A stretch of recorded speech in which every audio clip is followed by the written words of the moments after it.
to return as a deadly virus in order to contribute something to solve overpopulation.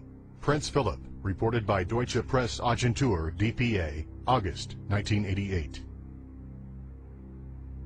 Aldous Huxley, author of Brave New World and brother of Julian Huxley, gave a speech at Berkeley in 1962, shortly before his death.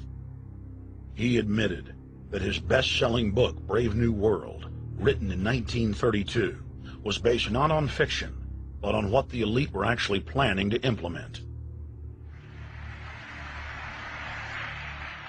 And here I would like briefly to compare the parable of Brave New World with another parable which was put forth more recently in George Orwell's book 1984.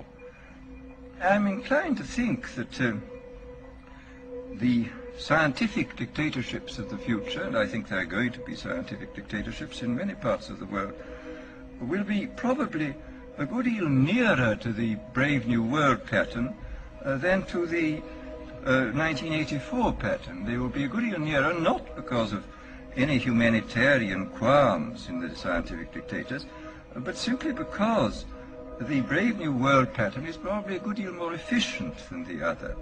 That if you can get people to consent to the state of affairs in which they are living, the state of servitude, the state of being, well, it seems to me that the nature of the ultimate revolution with which we are now faced is precisely this, that we are in process of developing a whole series of techniques which will enable the controlling oligarchy, who have always existed and presumably always will exist, to get people actually to love their servitude.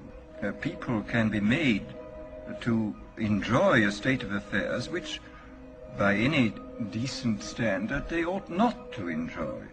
And these methods, I think, are a real refinement on the older methods of terror, because they combine methods of terror with methods of acceptance. But then there are various other methods which one can think of.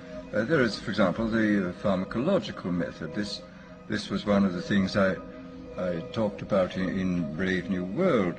And the result would be that, I mean, you can imagine a euphoric which would make people thoroughly happy even in the most abominable circumstances. I mean, these things are possible.